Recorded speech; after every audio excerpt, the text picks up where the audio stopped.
The left-wing gender insanity being pushed on our children is an act of child abuse. Very simple.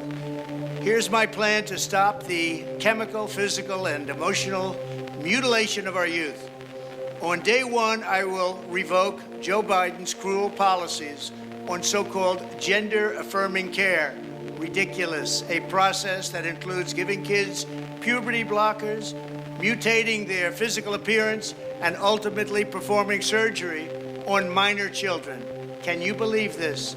I will sign a new executive order instructing every federal agency to cease all programs that promote the concept of sex and gender transition at any age. I will then ask Congress to permanently stop federal taxpayer dollars from being used to promote or pay for these procedures and pass a law prohibiting child sexual mutilation in all 50 states. It'll go very quickly.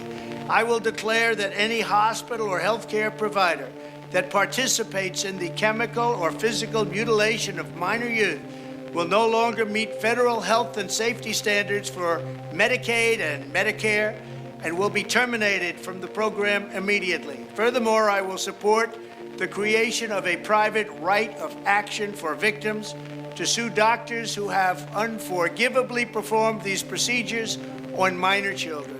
The Department of Justice will investigate Big Pharma and the big hospital networks to determine whether they have deliberately covered up horrific long-term side effects of sex transitions in order to get rich at the expense of vulnerable patients, in this case, very vulnerable.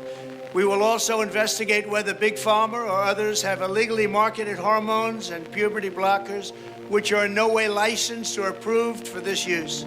My Department of Education will inform states and school districts that if any teacher or school official suggests to a child that they could be trapped in the wrong body, they will be faced with severe consequences, including potential civil rights violations for sex discrimination and the elimination of federal funding. As part of our new credentialing body for teachers, we will promote positive education about the nuclear family, the roles of mothers and fathers, and celebrating rather than erasing the things that make men and women different and unique. I will ask Congress to pass a bill establishing that the only genders recognized by the United States government are male and female, and they are assigned at birth. The bill will also make clear that Title IX prohibits men from participating in women's sports, and we will protect the rights of parents from being forced to allow their minor child to assume a gender which is new and an identity without the parents' consent.